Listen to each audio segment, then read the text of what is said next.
Welcome everyone, join us today as we honour the memory and legacy of Ian Turpie, Australia's 60s pop idol turned TV icon, whose charm, humour and charisma made him a household name for generations. So let's dive in. Ian Bruce Turpie, born the 6th of November 1943, in Melbourne, Victoria, Australia. Ian was born at the Bush Nursing Hospital in Ferntree Gully, Victoria, to Don, a shipping clerk, and Joyce Turpie. He was one of 7 children, growing up in a lively household with 5 brothers and 1 sister.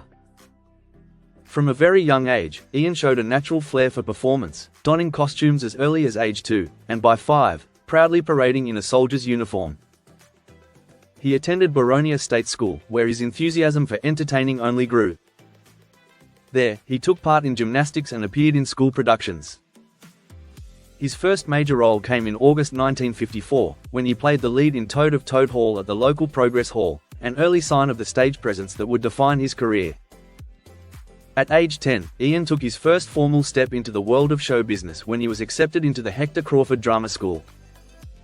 His secondary education was completed at a local technical high school, but it was clear that his heart was already set on a life in entertainment. As a child performer, Ian began making his mark in Australian radio, gaining early recognition for his talent. He featured in national broadcasts recorded at Melbourne's 3DB studios, including the influential D24 series produced by Crawford Productions, a landmark program in Australian radio history.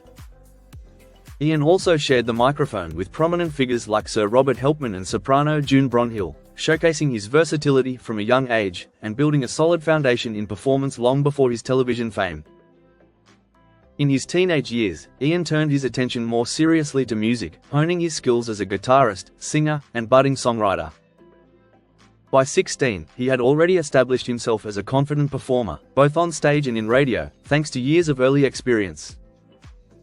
He toured Australia in notable productions such as Peter Pan in 1957, Auntie Mame in 1959, and Bye Bye Birdie in 1961, impressing audiences with his natural charm and stage presence. His theatrical work also included roles in classical productions with the National Theatre, including Shakespeare's Macbeth, further showcasing his range and dedication to the craft at a young age. Television soon opened new doors for Ian. In 1964, he appeared in the premiere episode of the landmark Crawford Productions series Homicide, playing a student fatally shot during a staged bank robbery. He had earlier made a featured appearance in Consider Your Verdict, portraying a character in the courtroom drama's Queen vs. Wilson episode. Around the same time, Ian became a familiar face on popular variety programs such as Bandstand, Time for Terry, and The Graham Kennedy Show. When Johnny O'Keefe took leave from Sing Sing Sing, Ian stepped in as national host, further cementing his status as a rising television star. It was during Time for Terry that he met a young Olivia Newton-John, just 16 and still unknown. The two hit it off immediately and began a sweet romance. Their chemistry extended to music, with Ian accompanying her on guitar when she auditioned for Sing Sing Sing's Talent Quest in September 1964, an audition she won. Their relationship drew attention, but Olivia's mother Irene, determined to further her daughter's career, soon relocated Olivia to England. Though Ian and Olivia vowed not to see others unless apart for more than 3 months, her stay overseas extended, and by the time she returned briefly to Australia, Ian had started dating model Jan, who would later become his wife. Despite the heartbreak, Ian and Olivia continued to work professionally. In 1965, both starred in the light-hearted musical telemovie Funny Things Happen Down Under, which marked Olivia's screen debut. Around that time, Ian was also tapped to host The Go Show, a teen-focused variety series he led from mid-1965 until its conclusion in 1966, further solidifying his popularity with young Australian audiences.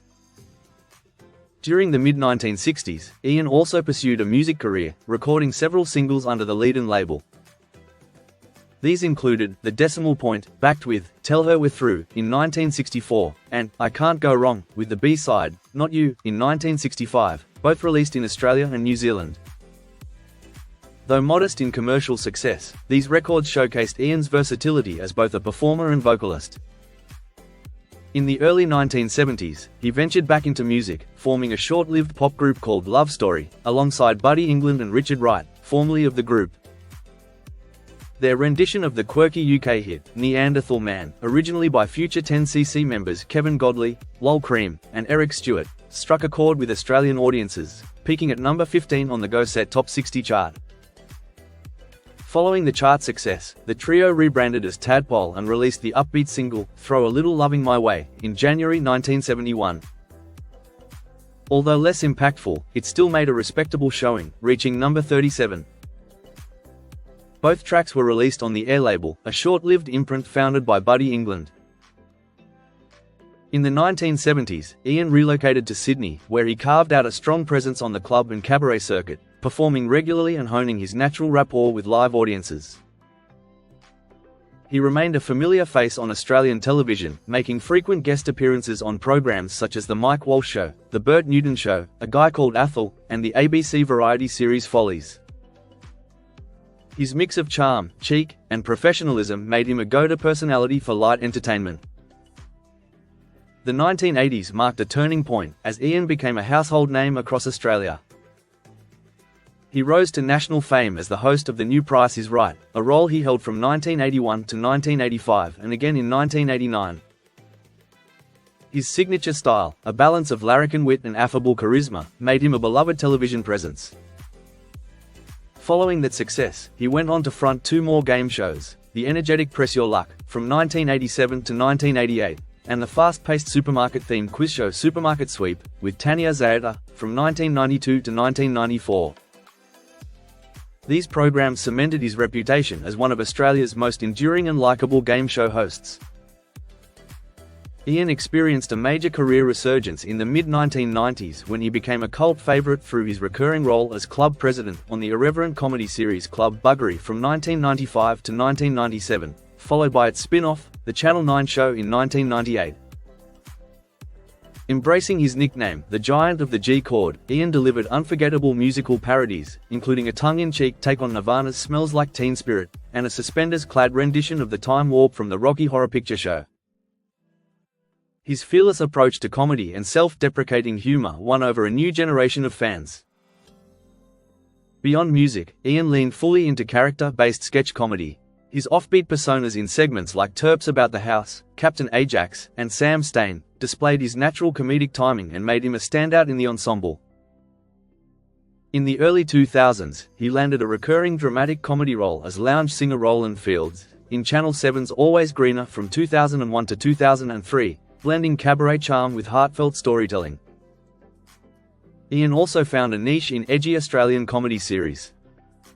He appeared in Pizza from 2000, had a major role as No-Nonsense Wazza Jones in the SBS series Housos in 2011, where he also served as narrator, and played depot boss Keith Warne in both seasons of Swift and Shift Couriers in 2008 and 2011. These roles further cemented his reputation as a versatile entertainer willing to push boundaries for a laugh. On a personal note, Ian married model Jan Hamilton in 1968, and the couple would go on to have 3 children, Michelle born in 1969, Sasha in 1970, and Joshua in 1976. In late November 1965, Ian generously donated his time to entertain Australian troops, joining the first official group of performers sent to South Vietnam, completing the tour and returning home in January 1966.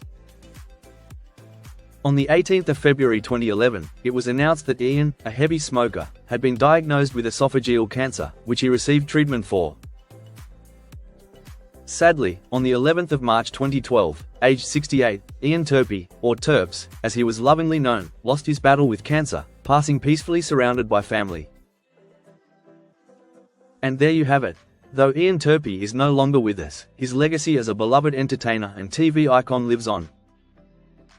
His presence brought joy to generations of Australians, and his memory remains a treasured part of our cultural story.